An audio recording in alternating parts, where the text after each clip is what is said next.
Am I the asshole for my petty response to my boyfriend's purposeful incompetence about chores? My boyfriend has started pretending to be bad at basic life shit, like dishes and laundry. Like he can't do it, so I do it. I felt pretty frustrated with that and told him straight up that I know he didn't forget how to clean since he moved in with me. He was always very competent living alone, and I don't appreciate him forgetting how to do chores. I said that when I asked him to do dishes and he refused and refused until he finally did them wrong, that I was not stupid. He said that he was trying his best and I was wrong for saying he was trying to manipulate me, and that from his perspective, I asked him to do something and he did it the best he could, and I kept at him because it wasn't up to my impossibly high standards, so he couldn't win. And he wanted me to believe him when he says he is trying. Anyways, this might be petty, but I decided to give believing him a try. So he had bleach stained my favorite little black dress. Instead of getting mad, next time he had a family event, I put it on. He asked me if I was really going to wear that. It looked messy. I said that I loved that dress and understand accidents happen, so I wasn't mad or upset. It had bleach spots actually. I thought it looked kind of cool. He said he really thought it looked bad, and I said if he wants, he could Sharpie on the white spots real quick in the Uber. It ended up looking even worse. He did it. Wow. Why did he just have a Sharpie in the Uber? Another time we were having dinner and he had done the dishes, but put some of the cups and bowls in the dishwasher upside down, so they filled with dirty dishwater. Oh my gosh, that is a pet peeve of mine, It's so actually. disgusting. Yeah. I took those cups and bowls, dumped them out in the sink, but didn't wash them further and served his food in them. He said that it was dirty, and I was like, quote, they just came out of the dishwasher. It's just water. It's fine. He said that no, it was disgusting. And I said it was really no biggie. I was getting over my impossibly high cleanliness standards, and I really didn't think it was that gross. The last time I had cooked for a work party of his. After cooking, the dish needed to cool for about 30 minutes, then be refrigerated. I had plans with my friends that night, and I asked him to put the dish away after it cooled. He forgot. The next morning, he noticed the dish was never refrigerated. I said it was fine, it was just a mistake, and it would probably be fine to eat. There wasn't a lot of meat in it anyways. He got frustrated and said that you can't serve meat left out overnight, even if it is only a little. And I said, oh, I think it should be okay. Stuff happens. He stopped being so lazy about chores after he realized I seemed totally okay with leaving stuff done badly and that he'll be living with it. But I feel a little petty for having been dishonest about it. Am I the asshole for being petty? Justified asshole. If you are going to insist that you don't know how to do something, what would you do if I wasn't here? Yeah, what did you do before me? What did you do before me? Am I wrong for not telling my friend's wife that he is my sperm donor? I'm a 30-year-old asexual woman who is currently 33 weeks pregnant with twin girls that I conceived through IVF. I have always wanted children, but never really considered them on the cards for me due to my sexuality, but now I'm in a position where I felt stable enough to bring a child into the world on my own, so I decided to go through IVF. My best friend since high school, 31 male, found out about my plan and how I was looking into finding a donor so it wouldn't be anonymous and I can find the medical history, etc. And he offered to be the sperm donor. At least I would know his medical history and any risk there would be attached. I agreed, but made it very clear he wouldn't have a parental role in this child's life, and at most he'd be an honorary uncle due to our friendship. He was happy to agree to this, and it never once occurred to me that he would offer this without running it by his wife first, 31 female. As some of you will likely be worried, I use an HFEA clinic, which is a legally licensed clinic, which means due to the paperwork signed when it underwent IVF, he has no legal right or obligations towards the babies, which is what both of us wanted going into this. The IVF was successful, as my pregnant state proves, a little too successful perhaps as its twins. I recently took my friend and his wife out to dinner to thank them for doing this for me and celebrate being in the third trimester, but his wife was confused when I explained the reason for the dinner and then angrily demanded to know why he kept this from her, and I was just as shocked and asked my friend if he hadn't told his wife. He tried to explain to both of us that he hadn't thought it mattered as he has no rights to the babies. His wife got even angrier at that part, stating she isn't comfortable with their son, 6 male, having siblings that aren't really his siblings, and she wants that part changed so that her husband has a legal say over the girls. I was in shock over this, but said I wouldn't be doing that as I wanted to raise them alone. The three of us got into a huge argument, and his wife demanded to know why I wouldn't tell her that her husband had offered this in the first place. I feel really guilty for not checking with his wife first, but it honestly never occurred to me that he wouldn't have done that first, so I thought if he was offering, she'd have to already given the okay. Am I the asshole in this? I don't know what to do. Okay, it's not your fault that you didn't consult his wife. He should have. But I think when you had that conversation initially, you should have had both of them present. That's how I would have gone about it, because everyone makes valid points here. I just matched with my dead wife on Tinder. I had numbly swiped left so many times in a row I almost missed it. I wish I had. My wife Allison had been dead for 2 full years. Yet there she was, on Tinder, smiling at me, in a photo I had never seen, looking older than she did when she passed. All of the air went out of the room. I skimmed through the rest of her profile. There was no writing, but 3 other pictures of my dead wife I had never seen before, including one with the Statue of Liberty behind her, even though I knew she had never been to New York City. At least to my knowledge, the profile had the right name. The right after for if my wife had just kept living after July 2020 but her location was 9 miles away. I swiped right and breathed for the first time in nearly 2 minutes. I struggled to sleep for the next 48 hours. Never getting a match. Ready to message Tinder and tell them someone was impersonating my beloved dead wife on their app and doing some kind of magical Photoshop to put her in pictures that never existed. The match came at 3:33 a.m., lighting up my phone. I was already awake. The match came with a message. Just a simple hi. The absolute worst in any situation, let alone this one. I mashed the letters on my phone as hard and as fast as I could. Who is this? Why are you doing this? And where did you get these pictures of my wife? She died of cervical cancer 2 years ago, you monster. I had to wait for another 24 hours before I got an answer. It came in the middle of, are you home? What? What the fuck? I got another answer before I could form my own. I'm outside. My blood ran cold. Something rattled in the darkness of my kitchen and I jumped up and readied myself in bed, then realized it was just ice dropping in the ice maker in the freezer. Another message. Holy shit. Let me in, please. Fuck. Fuck. Fuck. Fuck. What? Someone had to be fucking with me, but who would be this impossibly cruel and diabolical? There may have been a couple of people who didn't like me at work, but no one who would go anywhere near this far. Another message. Never mind. No more time for thought. Just reading. Never mind. Am I wrong for ruining my boyfriend's birthday party? My boyfriend just turned 30 and had a big party to celebrate it.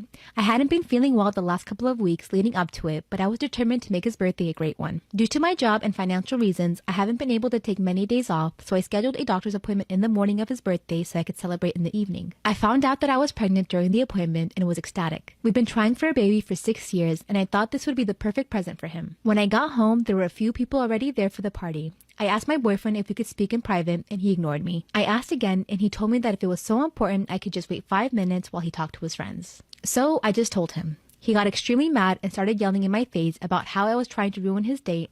What? He got extremely mad and started yelling in my face about how I was trying to ruin his day and that today was supposed to be about him and not me. Oh, this is gonna be your baby daddy, I'm sorry. He told all of the people there to leave and messaged everybody else not to come because I ruined the day. He then stormed out the house and still hasn't come back. I'm still so shocked and confused. He was so excited to try for a baby, but his reaction made no sense. My mom says that while it was a great surprise, I probably should have waited as it was his day. So am I the asshole? Am I the asshole for not thinking the joke my family played on my girlfriend was a big deal? I, 25 male, have a girlfriend, 23 female, who is absolutely beautiful, but she does have a large facial scar. My family often jokes about it. They have a super dark sense of humor. It bothers my girlfriend and she says it doesn't feel like a joke. It feels like she's being insulted under the pretense of it being dark humor. Even though I explain it's just how they are and they don't mean any harm, she doesn't really want to be around them. I told her it was really important to me we spend Christmas with my family. We would all quarantine first and test, and it was important to me. She resisted at first, but after some urging from me, she gave in. She said I absolutely could not excuse their behavior if they made a rude comment about her though. We got there and it was fine for a while. Then my mom and my sister broke out their matching ugly sweaters that had my girlfriend's face all over it. They both laughed, saying my mom made them screen printed and it was just a joke. My dad thought it was hilarious. I even chuckled a little because she's really beautiful. So it was ironic they put her on an ugly sweater. My girlfriend looked at me, and when I said they were just being ironic, she shook her head, got up and left. Didn't say anything to anyone, just took her car and left. The whole time my mom is upset because it was just a joke and she didn't realize my girlfriend was going to overreact like this. I told her that a warning would have been nice. But my sister agreed it was just a joke and my girlfriend was being a baby about it. I had another fight with my girlfriend when I finally got home and she said I was an asshole for putting her in that situation. She said I let them treat her badly and was trying to make it her fault when it was my family who was acting badly. I said it was just a joke and that she was overreacting. She asked how it was supposed to be a joke. I said that was just their sense of humor. I said I was sorry she was offended by the joke, but she ruined the whole day with her reaction. She said that no, them realizing she wasn't going to take their bullshit anymore ruined the day. We aren't speaking currently. I don't really think I've done anything though. I didn't know they were going to do that. And really, it was just a joke, and I think she's overreacting. Am I really the asshole here? He's like, it's ironic. She's beautiful. What if she doesn't think she's beautiful, right? Story time about the girl who used me to get with my guy best friend. So a little background information, I was 15 and in 9th grade. Well, at the end of summer, right before school started, this girl named Liv added me on Snapchat. And I had seen her all around school. She was very popular and a little bit stuck up. But I added her back and then I got a call on Snapchat from her. I answer very awkwardly and I'm like, hi. And then she was like, oh, I've seen you in a lot of this guy's pictures. Are you guys like best friends? And I'm like, yeah, sort of. And she goes, have you ever thought about dating him? It was just an extremely weird out of nowhere conversation. Anyway, so fast forward 2 weeks, I walk in the first day of school with my best friend Tommy. And Tommy and I have like every single class together. For some reason, Liv thought that we were friends and she would come and go as she pleased. Like Tommy and I would be standing at my locker, she would come over. Anyways, fast forward to chemistry. She walks in the class, winks at Tommy, like for part 2. Part 2 about the girl who used me to get with my guy best friend. So like I said, we were in chemistry, she walks in and she winks at Tommy. And I look over real quick and I realize that her nails were vermilion. That's Tommy's favorite color. And by the way, like I said before, I did not know this girl at all. We had never hung out. She never talked to me before this. Not to mention, anytime that her and I talked, she would only talk about Tommy. Fast forward a couple days, we're in chemistry, and somehow she got her assigned seat next to me, and she was like, hey, do you want to study for the chemistry test together? And I was kind of excited because I thought that I had a new best friend. So I said, yeah. Later on, she comes to my house. I never told her an address or anything like that, so I was very creeped out about how she knew my address. We studied for the test, and she goes, hey, do you want to hang out with Tommy and a few other guys tomorrow? Well, tomorrow was the day that I was going out of town. So she goes, okay, maybe next week. After being out of town, I came back on a Saturday, and the next day I get a text from Tommy, like for part 3. Part 3 about the girl who used me to get with my guy best friend. So like I said, she asked me if I wanted to hang out with Tommy and a few other guys. I told her that I was going out of town. When I got back from out of town, the next day I get a text from Tommy. He was flipping out on me. He said that I was talking shit about him to Liv, and apparently I said that I was happy that his mother died, and a bunch of other bullshit. Well, after that, Tommy cut me off, so I was lonely, and I started hanging out with Liv more, even though she said that terrible stuff to Tommy and made him cut me off. So fast forward a year, he is a new best friend, right? I get a DM from her on Instagram saying like, hey, did Tommy used to be your best friend? Pretty much everybody knew what happened between me and Tommy, but she was like, that girl that you're best friends with is dating him now. And then he completely cut me off. So technically, she used both her and I to get with Tommy. But after dating for literally like 2 months, he cheated on her because she slept with 5 other guys. Story time about how I found out that my mom was sleeping with my history teacher to get me better grades. So it was my junior year of high school, and everybody knows that your junior year is the most important year of high school. If you didn't, well, now you know. My brother was in his senior year of high school, and when he was a junior, he had the same teacher, so he knew how hard the class was. So he would stay up with me every night helping me to pass my history class. Well, the one day I'm at school and I'm taking a test, and I literally did not know anything on the test. And I studied the night before for literally 4 hours straight. So I decided to copy off the girl next to me. Well, a few days later, we get our test back. And I'm looking at mine, and I got a 97%. And then I look over to the girl next to me. She got a 33%. And then I started going through the tests. None of the essay questions looked like my handwriting. But I didn't say anything because I wanted that A. Well, the one night, I'm sitting down with my family having dinner, and I told them that I copied off the girl next to me, and how I got a 97% and she got a 33%, and my brother flips out like for part 2. Part 2 of my mom sleeping with my history teacher to get me better grades. So like I said, I told my parents that I got a 97, she got a 33, and I was telling them how the handwriting didn't even look like mine, and everything. And then my brother starts flipping out, in front of my dad too. He goes, Mom, are you fucking serious? You couldn't let her try and do this on her own? And I was super confused. Like, I thought that maybe he was talking about my mom paid off the teacher. But then he said, yeah, Dad, if you didn't know, Mom's been fucking our history teacher to get us better grades. And then he goes, Mom, you're such a fucking whore. And my mom's sitting there not even fazed. She just took a drink of her wine and said, get the fuck upstairs now. Before my brother leaves the table, he goes, maybe you can fuck Dad's boss too. Maybe he'll get a raise. And then I realized what was happening. And it's around 6:30 p.m. So after that, a lot of stuff happened.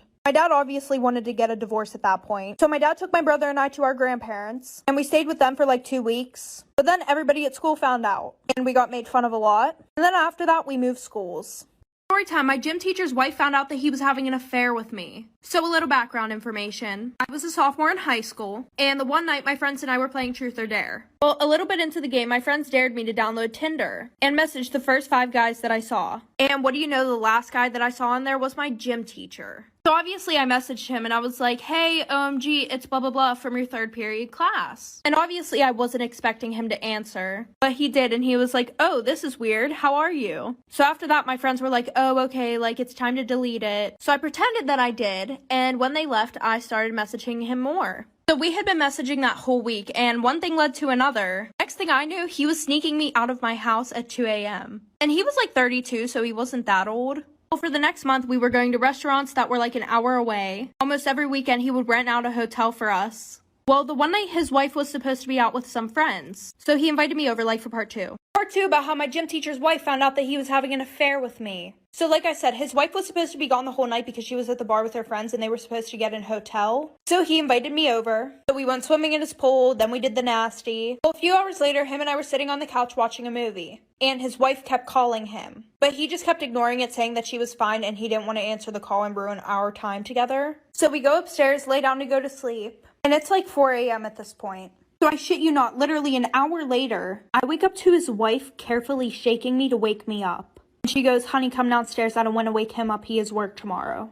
And I'm like, what the actual fuck? So I went downstairs and she's like, sit at the table with me. So we're sitting at the table and she's like, I hope that we can keep this quiet. She was like, my husband's done this before. And that she can't have any of her friends knowing or anybody at school because she's a PTA mom. So she offered me money to keep my mouth shut. And then she let me go back upstairs and lay with him. What the fuck? Story time about the girl who was absolutely obsessed with me in high school. So it was my junior year in high school. And I'm just going to tell you guys the first story of how I knew that she was absolutely obsessed with me and wanted to be me. Well, I had been dating this guy for like a month. And I sent him nudes. Well, my nudes got spread around the school. And everybody knew they were mine until this one girl, and we're going to call her Addie, started saying that they were hers. I guess one of my friends was talking about it in class and they were like, OMG, did you hear that her nudes got leaked? AKA mine. And Addie was sitting at the same table and she said, no, those are my nudes. And at first I thought this girl was just trying to be nice. I was like, oh, well, that's nice of her, you know. Like, maybe she's just trying to say that so that way nobody will bully me, I guess. Well, the one day I texted her about it. And I was like, hey, like, you don't have to do that. It's fine. I'll take responsibility for it. I did it. And she was like, what are you talking about? Those are my nudes. Like for part 2.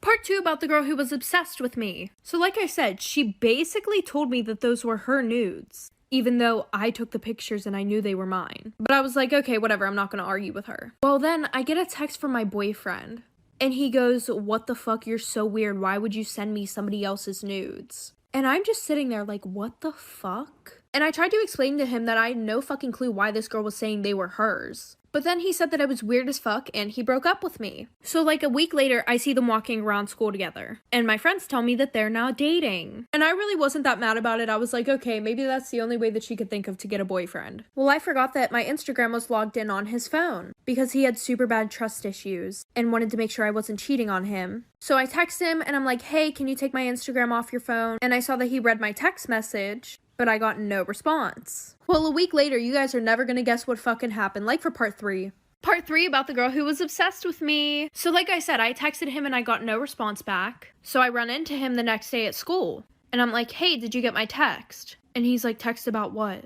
And I was like, taking my Instagram off your phone? And he was like, oh yeah, Addie did it, don't worry. And I didn't think anything of it because, you know, I'm like, oh well, she's done torturing me. Well, I was very wrong. So in my first period, I went to go sit with my group of friends, because all 3 of us had that class together. And when I walk in, I realize that Addie is sitting in my seat. So I pull up a chair to the table, and they were all ignoring me and texting each other right next to me. So I was like, okay, what's wrong? And one of my friends goes, oh, nothing, just the fact that you DM'd Gigi and I's boyfriends, saying that we were whores and that they should date you. By the way, Gigi was my other friend. And after that, this bitch Addie has the nerve to make the comment, that's really fucked up. Why would you do that? So then I beat her ass and lost all my friends. Story time about how my boyfriend was cheating on me with my stepsister. So a little background information, my mom remarried whenever I was in 8th grade, and my stepdad had 2 daughters. One which was my age and we got along really well. Well, before my sisters and I went back to school, my mom wanted to go on a camping trip with everyone. And my boyfriend was coming because he was really close with my family. So while my stepsister and I are packing up, she starts acting really weird.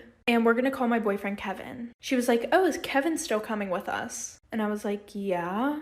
And then she goes, "Oh, are you and Kevin still together?"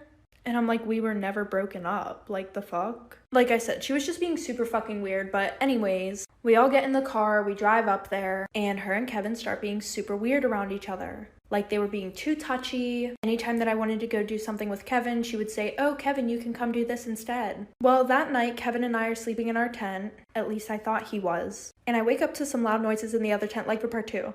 Part 2. So like I said, I heard a bunch of noises and talking in my stepsister's tent. And I wake up and my boyfriend isn't in the tent. So I'd be very quiet getting out of my tent, and I go over to hers and I just listen. And oh bitch, I should have just confronted them because I got my motherfucking feelings hurt. He was telling her how he didn't love me at all and how he only wanted to be with her, and how every time that they kissed each other and screwed each other, he felt such a connection between them. So not only was he cheating physically, but they had a connection. Wonderful. So I open her tent and I confront them. This was the most degrading thing I've ever went through in my life. And I said, "I heard you guys outside. And I'm just not the type of girl who's going to come at another girl because my man wants her. Because at that point, he's not my man." She goes, "Sit down, sweetie. We need to talk." Apparently, they're in love. So they started dating. They're still dating. And my parents allowed it. So I distanced myself from all of them. About how I stole my best friend's boyfriend. So a little background information, I was 14 and in 8th grade. And we're gonna call my best friend Ashley. Ashley was really nice at first. She always had my back when I needed her. But then out of nowhere, she started being super rude to me. She turned into one of those pick-me girls that would always make fun of you in front of other guys, talk crap about you to the guy that you liked. Well, the one day I hear her talking shit about me whenever we were in class. And everybody could hear her. She was literally on the whole other side of the class. And I asked her, "Hey, like, why were you talking about me?" She was like, "No, I was talking about a different girl." And I had a pretty unique name, so I was like, who else in the school could you have been talking about? But I just brushed it off. Well, then we were in algebra class and I heard her talking shit about me again. How I do my makeup so bad and I can never get a boyfriend, like I'm so ugly and all that stuff. Well, she thought that I wasn't mad at her, so she came up to me the one day and was like, "OMG, I have a boyfriend." Like for part 2. Part 2 about how I stole my best friend's boyfriend. So like I said, she would talk shit about me all the time, and I only confronted her that one time, so she thought that we were all good. So the one day before class starts, she runs up to me, she's like, "Oh my god, you never guess what? I have a boyfriend." She's like, "He's so cute, he's really popular, he's on the football team." And I was like, "Girl, whatever, nobody cares." Until I'm sitting in my first class of the day, and I remember that she made out with my boyfriend last year. I forgave her, of course. But because karma was taking a little bit too long, I figured I had to do something about it myself. So my plan was to hook up with her boyfriend. Do I feel bad about it? Absolutely not. So I went to my school's football game, and guess who I saw? My best friend's boyfriend. She couldn't make it that night, she had something to do, so I had him all to myself. So I went up to him, I started flirting with him, and I was like, "Oh, you should break up with your girlfriend and date me instead." But then he was like, "I thought you guys were best friends and I would never date you." Like for part 3 about how I stole my best friend's boyfriend. So like I said, I went to the football game. She wasn't there because she had something else to do. I went up to him. I started flirting. I told him that he should break up with her and date me instead. And I also said that she was a bitch and a whole bunch of other stuff. And he was like, "Why would you say that about your best friend?" And he was like, "I would never date you." And I had a feeling this would happen. So I had photoshopped a picture of her and this guy that she sits next to in her lab class. And I showed it to him and I was like, "See, she's cheating on you." So he was pissed off. He gave me his number. And the next day he came over to my house. We cuddled, watched movies, we kissed. After 3 months, Ashley found out. We hadn't talked to each other since then, but now I am 16 in 10th grade and still with her ex-boyfriend. Funny thing though, the picture that I photoshopped with her and that guy, she's literally dating him now. So you're welcome, I guess. But anyway, she still goes around talking shit on me. I mean, who can blame her? I did steal. Story time about how my best friend waxed off my eyebrow in my sleep, so I cut her hair. So a little background information. I was 14 and in 8th grade, and my best friends and I were having a sleepover. And right before we had went to sleep, we were all talking about this one TikTok trend that was going around. It's like this trend where girls would go and put wax on their boyfriends while they were sleeping and then take it off. Well, I didn't think anything of it, so that night I went to sleep. I should have knew this was gonna happen because I'm always the butt of the joke whenever it comes to our friend group. Like, I'm always the one getting picked on. Like, there was this one thing that my friend Ashley saw online. It was like, if you put white nail polish on your teeth, it would make your teeth whiter. So who did they decide to try it out on? Yup, me. And yes, I could have said no, but these were my best friends. I didn't think that they would intentionally hurt me. Anyway, so like I said, I go to sleep and all of a sudden I wake up in the middle of the night to something very, very, very hot on my face. I open my eyes and all of my friends are standing above me with their flashlights on. Like for part 2. This love is ill. I wish that it was different. Don't know what it is that made us so indifferent. You got me high, then drop me low. Yeah, you got that something I can seem to let go. No, no, no. We're drifting in the dark. Can we do better? Wish I could rewind back to the start. Can we do better than this? Better. We're drifting in the dark. Part 2 about how my best friend waxed off my eyebrow while I was asleep, so I cut her hair. So like I said, went to sleep, didn't think anything was gonna happen, and then I wake up and all of them are standing above me with their flashlights on. And then I realized that Ashley has a stick in her hand. Once I realized that there was wax on the other end of the stick, I started screaming. So then Kelsey decides to cover my mouth. She's like, shh, it's not that bad, I promise, like, don't worry. I get up real quick, I run to the bathroom, and there's like this pink transparent wax on my eyebrow. It was about 3 a.m. and we're all sitting there trying to find ways to get this wax off of my fucking eyebrow. Well, then Amber goes, I'm tired of this, grabs it and rips it off my forehead. So I'm crying at this point, like I'm in 8th grade, I'm about to have my glow up, and y'all gotta ruin it with taking my eyebrow off. So nobody went to sleep for the rest of the night because they thought that I was gonna do something to them. So I acted all cool, I was like, no, it's fine, I can just draw it on. When in reality, I was going to cut this bitch's hair. Like for part 3. Part 3 about how my best friend waxed off my eyebrow in my sleep, so I cut her hair. So like I said, nobody went to sleep for the rest of the night. I acted like it was okay because I was plotting in my head that I was going to cut one of their fucking ponytails off.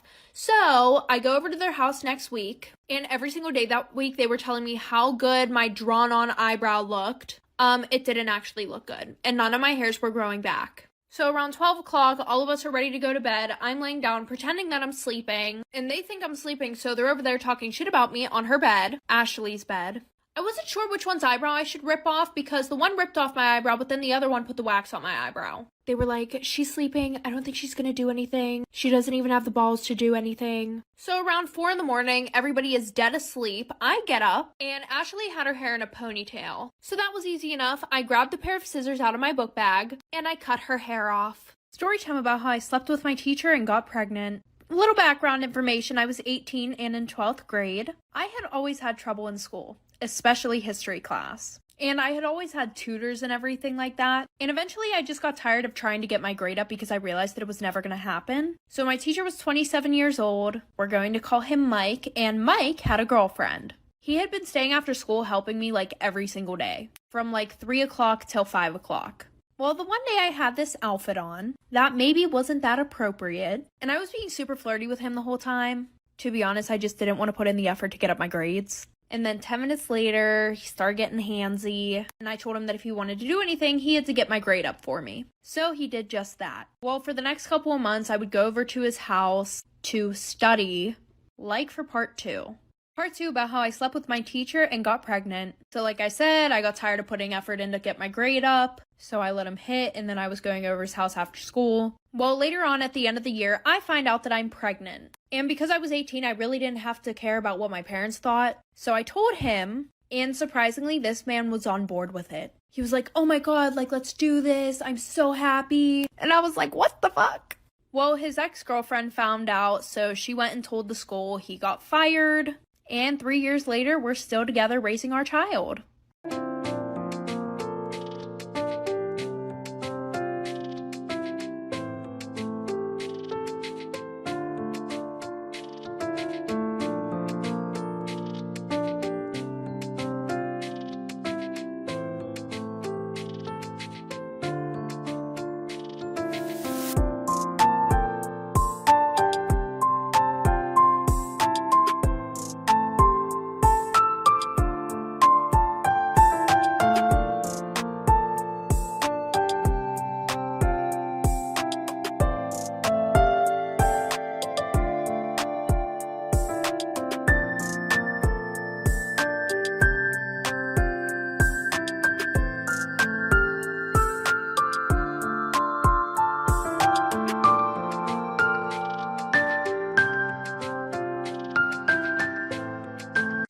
time, my boyfriend cheated on me, so I cheated on him with his cousin. So a little background information, I was 18 and a freshman in college. So my boyfriend and I have been dating for 3 years going on 4. And we were pretty much what you call a very toxic relationship. We would break up with each other, then get back together 5 minutes later. I would say that it's all really my boyfriend's fault, because instead of spending time with me, he would rather go out to the club and sleep with any whore that he could find. But he would always start an argument with me before he went to the club so that way he had a reason to cheat on me. And he's been doing this ever since we first started dating. I don't know why I didn't take that as a red flag, but I'm a dumb bitch who lacks common sense and is completely blind to red flags. So I started a private Snapchat, but I used it as almost like an OnlyFans. Except it was free. I added a bunch of guys on there and my boyfriend's cousins. His one cousin was my best friend and would low-key hype me up. Like for part 2.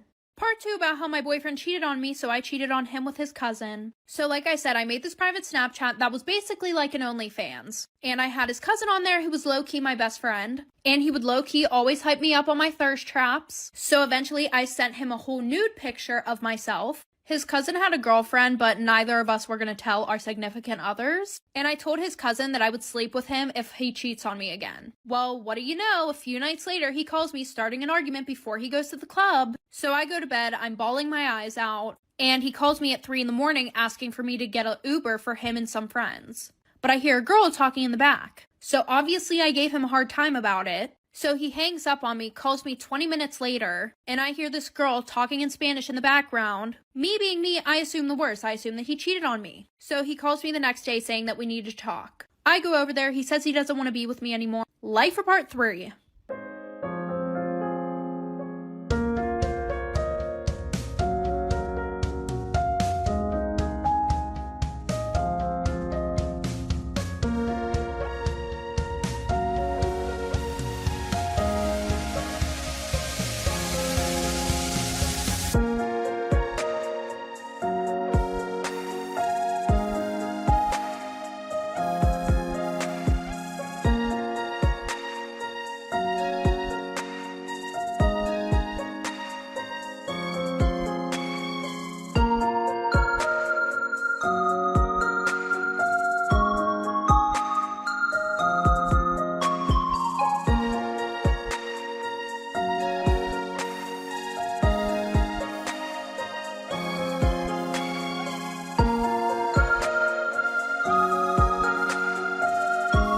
Storytime about how somebody stole my $12,000 dog at a house party. So a little background information, I was 17 and a junior in high school, and I decided to throw a party at my house before winter break. So usually whenever I threw parties, I would always have everybody in the basement because I had a pretty big basement. There was a sliding glass door to the outside, so nobody had to go upstairs to get in or get out. And I would always lock the door to the upstairs just in case anybody decided to wander up the stairs. And because I didn't think anybody would get in upstairs, I let my dogs run around the house. So everybody who I invited showed up, and I guess that my address got leaked because a bunch of random people started showing up at my house. And it's not like I didn't have neighbors. No, I lived in a very tight cul-de-sac. So people were parking in front of my neighbors' driveways, in my neighbors' driveways. So I called my parents, and eventually I had to have my neighbors call the cops on my house party. My own party. Like for part 2.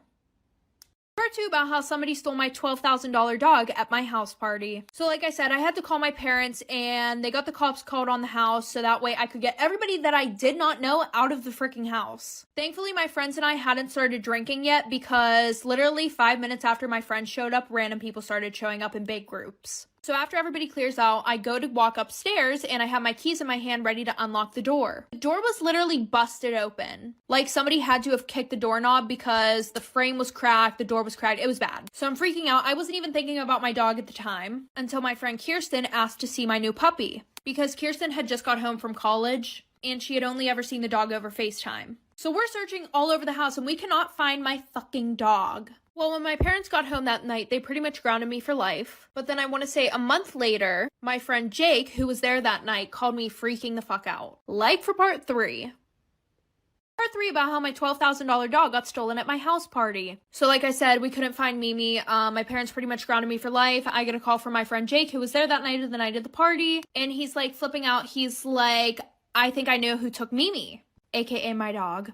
So I'm like freaking out. I go into the kitchen, I put him on speakerphone so that way my parents can hear. And he was like, well, my girlfriend Avery has this one girl who was at the party that night on Snapchat. And I was like, okay, and what the fuck about it? And he was like, well, the one night we were laying in bed together and she was going through people's Snapchat stories and then she got onto this girl's private story. And I told her, that's my friend's dog, the one that got stolen. So then we looked her up on Instagram, we went on her Visco, and she has a crap ton of pictures of your dog on her Visco. So somehow his girlfriend Avery finds this girl's address. My parents were like, oh, we want to call the police. Somehow I talked them out of doing that. Long story short, I went to her house, I got my dog back after telling her parents about it. But when I was leaving, I ran over her